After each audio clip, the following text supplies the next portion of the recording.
jornalista José Roberto Guzzo chamou a atenção para uma declaração do ministro-chefe do Gabinete de Segurança Institucional, General Augusto Heleno. Guzzo disse: "Para quem acha que as Forças Armadas vão colaborar com a guerra pró-crime do STF, a volta da roubalheira e o impeachment do presidente, o ministro-general Heleno tem algo a dizer. Ele avisou que as Forças Armadas não vão engolir o socialismo da corrupção, da bandidagem e da incompetência." A declaração do general foi dada em uma resposta a um artigo de Reinaldo Azevedo, que defendia que a Câmara e Senado convocassem o general Heleno para se explicar sobre um comentário sobre o escândalo criado em torno de uma entrevista do deputado Eduardo Bolsonaro, em que o AI-5 foi mencionado. Reinaldo Azevedo citava trecho de uma entrevista do general em que ele dizia que não tinha ouvido a declaração de Eduardo e acrescentava: "Essas coisas hoje, num regime democrático, é complicado. Tem de passar em um monte de lugares. Não é assim. O projeto do Moro, fundamental para conter crime, não passa. Fazem de tudo para não passar. O pessoal não quer nada que possa organizar o país. Não quer dizer que isso vai organizar o país. Mas isso aí não é assim, vou fazer e faz." Na resposta a Reinaldo Azevedo, o general Heleno disse: "Convocação inócua. Parlamentares têm mais o que fazer. Eu e as Forças Armadas somos inteiramente vacinados contra ditadura, petismo, autoritarismo, peronismo, getulismo ou azevedismo. Mais ainda, contra o socialismo da corrupção, da bandidagem e da incompetência. Abraço." Pelas redes sociais, o general acrescentou uma resposta: "Jornalista Reinaldo Azevedo, seu antibolsonarismo chega às raias da obsessão doentia. Jamais me passou na cabeça resgatar o AI-5 para aplicação no Brasil democrático de hoje. Sua sugestão de me convocar ao Senado é um despropósito digno do seu fanatismo. Passe bem." Esta terça-feira, 5 de novembro, é marcada pelos 300 dias de governo e serão anunciadas medidas para melhorar as contas da União, estados e municípios e também estimular a economia. Vamos conversar então com o repórter Glauco de Queiroz. Ele traz ao vivo os detalhes para a gente. Glauco, bom dia para você.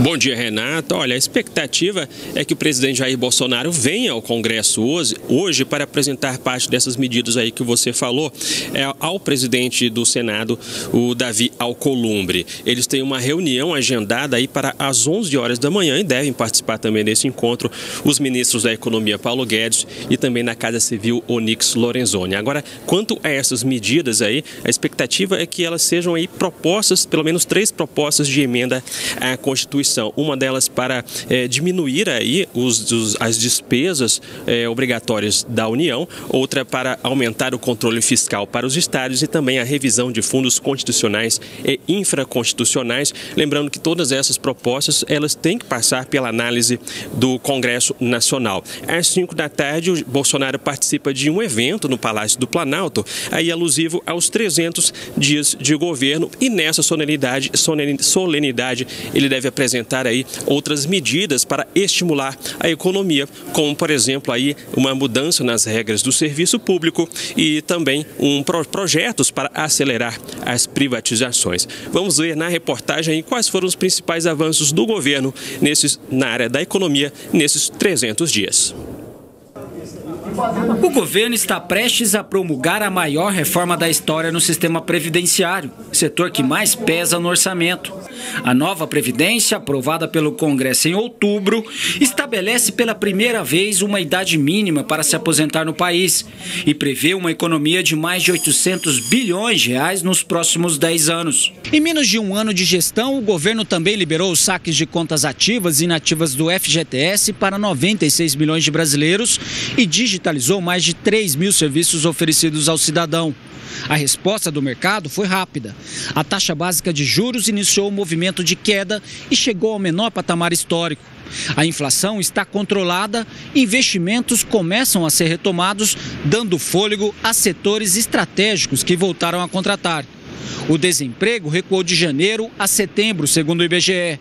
Um dos gatilhos foi a Lei da Liberdade Econômica, que reduziu a burocracia para quem quer investir no Brasil. Você levava 6, 7 meses para abrir uma empresa no Brasil, tinha que visitar 5, 6, você tinha que pegar o alvará, licença, bombeiro, mais isso, mais aquilo, você tinha que passar em 6 ou 7 instituições. Agora não faz o menor sentido, você tem que pedir licença para criar uma empresa e gerar emprego. E o fim do monopólio das empresas aéreas brasileiras no mercado de voos domésticos deve trazer ainda mais competição para o setor e passagens mais baratas aos consumidores. São as empresas low cost, de baixo custo. Esse é o primeiro passo para que no passo seguinte essas empresas se estabeleçam no mercado nacional. Então elas começam a operar essas primeiras rotas internacionais, vamos aumentando as frequências. Na sequência elas devem ingressar no mercado aéreo nacional, fazendo voos domésticos. Isso vai trazer mais competição e isso é muito bom para o consumidor. E no campo internacional, nesses 300 dias, o Brasil buscou estreitar relações com vários países. E a primeira viagem oficial do presidente Bolsonaro ao exterior foi para os Estados Unidos. Em Washington, na Casa Branca, o presidente Jair Bolsonaro foi recebido pelo presidente dos Estados Unidos, Donald Trump. Ao final, os dois presidentes fizeram declaração à imprensa. Também o Brasil buscou fortalecer a parceria com Israel. Jair Bolsonaro esteve em Tel Aviv. Foram fechados acordos de cooperação nas áreas de ciência e tecnologia, defesa, saúde e serviços aéreos. Em junho, foi anunciado o maior acordo de livre comércio entre Mercosul e União Europeia depois de 20 anos de negociação. Juntos, os dois blocos representam cerca de 25% do PIB mundial. Em setembro, Jair Bolsonaro voltou aos Estados Unidos e, em Nova York, fez o discurso de abertura da Assembleia da Organização das Nações Unidas. Já no mês de outubro, no giro pela Ásia e Oriente Médio, foi anunciado investimentos do Fundo Soberano da Arábia Saudita de até 10 bilhões de dólares em projetos brasileiros. Já no campo humanitário, o governo federal criou a Operação Acolhida, que já atendeu mais de 15 mil refugiados, oferecendo abrigo, alimentação e emprego para eles em outros estados. E por falar na relação com outros países, o Brasil voltou a vender nossos produtos para mercados que até então estavam fechados. Não é isso, Ricardo Ferraz? Bom dia para você. Bom dia, Renata. Bom dia a você que acompanha o Brasil em Dia. É isso mesmo. O Ministério da Agricultura tem se empenhado em abrir novos mercados para os produtos agrícolas brasileiros. A ministra Tereza Cristina, por exemplo, voltou da última missão internacional do governo brasileiro com alguns acordos na bagagem. A China, por exemplo, habilitou 7 frigoríficos de Santa Catarina para a compra de miúdos suínos. E o país deve aumentar a importação de frutas, carnes e vegetais do Brasil. No Egito foi fechado o acordo para a abertura do mercado para produtos lácteos brasileiros, o que era aguardado desde 2016. E na Arábia Saudita, a ministra Tereza Cristina finalizou acordos para a compra de castanhas, derivados de ovos e ampliação de acesso a frutas brasileiras. Somados, os produtos representam um mercado potencial superior a 2 bilhões de dólares. A expectativa é que esses mercados se ampliem ainda mais com a ratificação do acordo entre o Mercosul e a União Europeia. Já no plano nacional, o governo lançou em outubro o Agro Nordeste para o desenvolvimento da agricultura e da pecuária em 230 municípios desta região. E o Plano Safra disponibilizou 225 bilhões de reais em financiamento para a agricultura e a pecuária em todo o país. Mas não foi só na agricultura não, viu, Renata? Na infraestrutura também. O governo, nos primeiros 10 anos, realizou diversos leilões para passar para as mãos da iniciativa privada alguns ativos da União. São ferrovias, rodovias, aeroportos, portos e distribuição e geração de energia elétrica. Vamos ver na reportagem que eu fiz sobre o setor da infraestrutura. Na área do transporte de cargas, foram repassados à iniciativa privada 2 terminais no Porto de Santos, em São Paulo, e 1 em Paranaguá, no Paraná, além de 11 terminais portuários no Pará, Paraíba e Espírito Santo.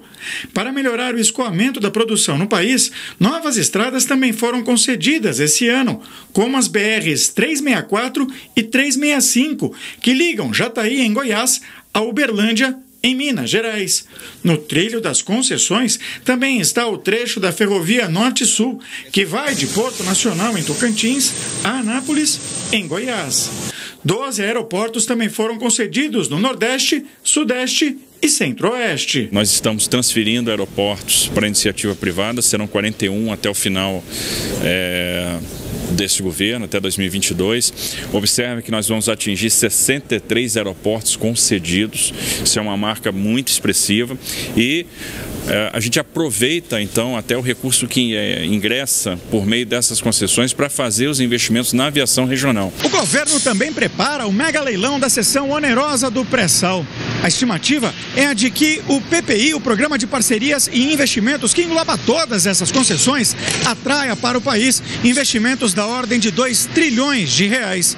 É o maior programa de privatizações do mundo, considerado fundamental pela equipe econômica para diminuir o peso do Estado e alavancar o crescimento do país com base no capital privado. A política do governo Jair Bolsonaro, ela é objetiva.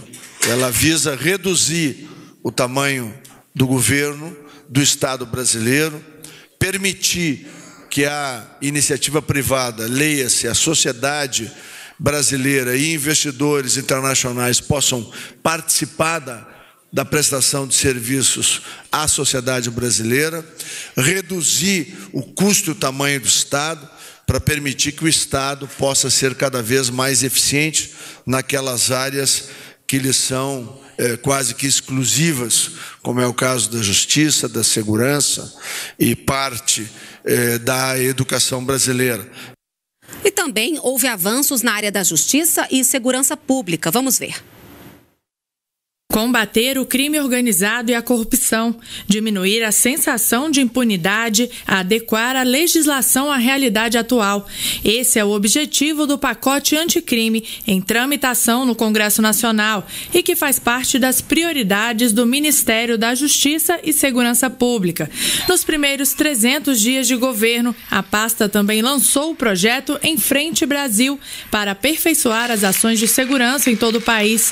O projeto está em andamento em 5 municípios, um em cada região do país. Esse projeto só é possível através da união do governo federal, não só aqui do Ministério da Justiça e Segurança Pública, mas dos demais ministérios, para o enfrentamento dessa criminalidade violenta. Para reduzir a criminalidade, o Ministério da Justiça e Segurança Pública também isolou as lideranças criminosas em penitenciárias federais e recompôs os efetivos da Polícia Federal, Polícia Rodoviária Federal e Departamento Penitenciário Nacional. Outro avanço no campo da segurança pública neste governo foi a aprovação no Congresso Nacional da medida provisória 885, que agiliza o repasse a estados e ao Distrito Federal de recursos decorrentes da venda de bens apreendidos relacionados ao tráfico de drogas. E na área da saúde, os destaques são para o programa Saúde na Hora, que ampliou o horário de atendimento, a cobertura de 95% do público-alvo da campanha de vacinação contra o sarampo e o programa Médicos pelo Brasil. Pais e responsáveis atenderam à convocação do governo federal e foram vacinar os filhos. Assim, o Brasil atingiu a meta de vacinação contra o sarampo com 95% de cobertura vacinal em crianças de 6 meses a menores de 1 ano. Funcionamento ampliado na rede pública de saúde. Agora, o usuário pode buscar atendimento nas unidades básicas em novos horários. Os postos que aderiram ao programa Saúde na Hora ficam abertos no período da noite, durante o almoço e até nas manhãs de sábado. O programa também ampliou repasses federais e já está presente em 220 municípios. E em todo o país, médicos levam atendimento aos brasileiros que mais precisam. Essa é a principal meta do programa Médicos pelo Brasil, lançado em agosto. A meta é criar 18 mil vagas de especialistas em medicina da família e comunidade. Olha, e os beneficiários do Bolsa Família vão ter 13º salário. São mais de 2 bilhões de reais extras que vão ser pagos junto com o benefício de dezembro para 13 milhões e meio de famílias do programa. Para que o Bolsa Família chegue a mais pessoas que precisam, o governo fez um pente fino para descobrir irregularidades nos benefícios. Mais de 5 mil pessoas vão ter que devolver os recursos recebidos indevidamente. Cerca de 6 milhões de reais vão ser reembolsados aos cofres públicos. A Cristiane tem 6 filhos e mora nessa casa simples na periferia de Brasília. Para receber os R$690 do Bolsa Família, mantém os filhos na escola e com as vacinas em dia. O benefício é muito importante para ela. Eu pago aluguel, troco o gás, o que sobra a gente compra coisa para dentro de casa.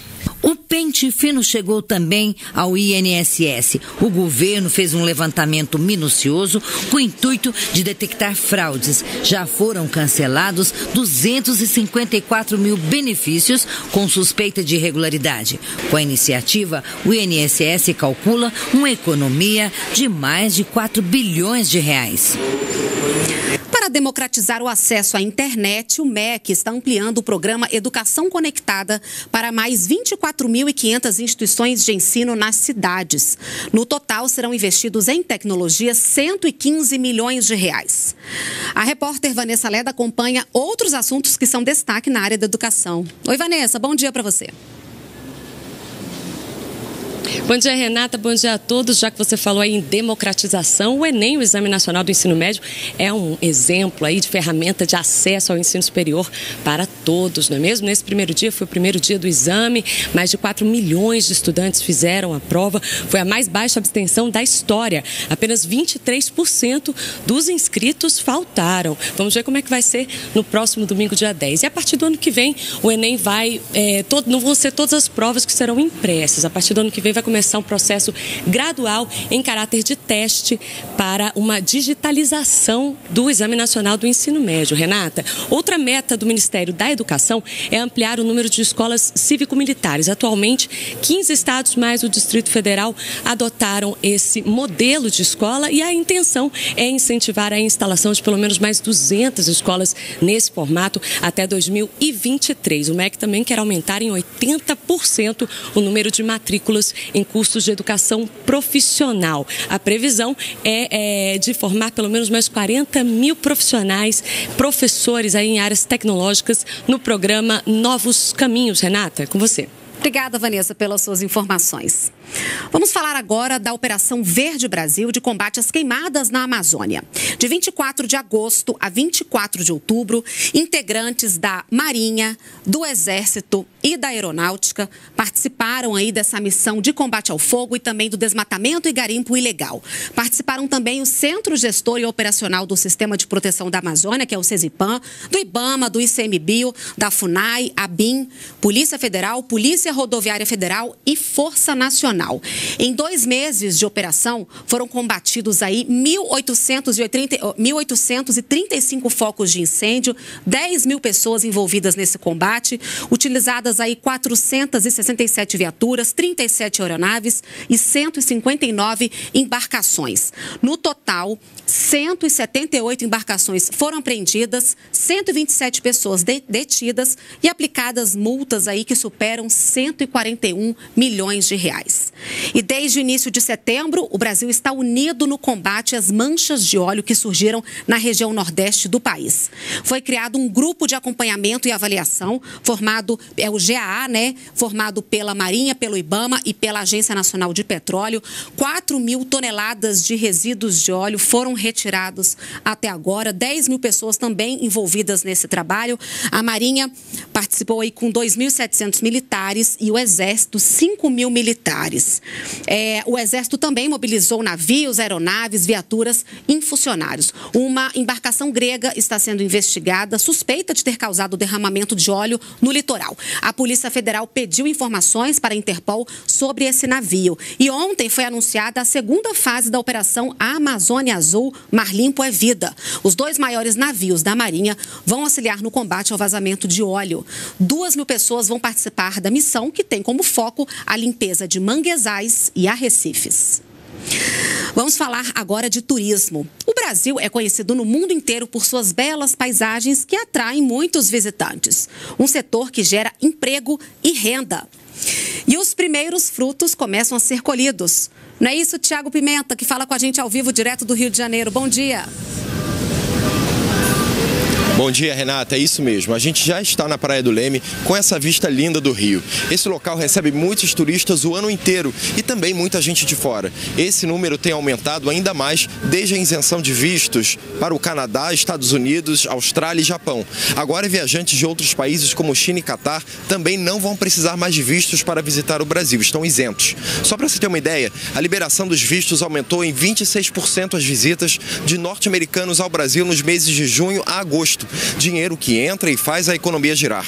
De acordo com o Banco Central, os gastos de turistas estrangeiros cresceram 4,86% em setembro, na comparação com o mesmo período do ano passado, totalizando 391 milhões de dólares. E nos esforços para aquecer o setor, o governo anunciou um corte da taxa adicional para os voos internacionais. Renata.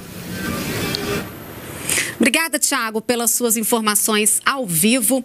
E olha, vamos falar um pouquinho também sobre eficiência pública. Foram reduzidos gastos aí e cortados 21 mil cargos comissionados.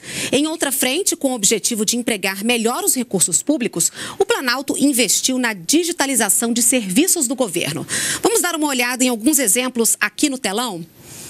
Vamos lá. Olha, solicitar carteira de trabalho, passaporte, pedir aposentadoria e também a carteira de habilitação, tudo você pode fazer sem sair de casa, basta acessar o portal .gov.br. Até agora foram digitalizados 1.525 serviços e até 2022 a meta é digitalizar 3.293 serviços, uma economia aí que pode gerar 6 bilhões de reais por ano.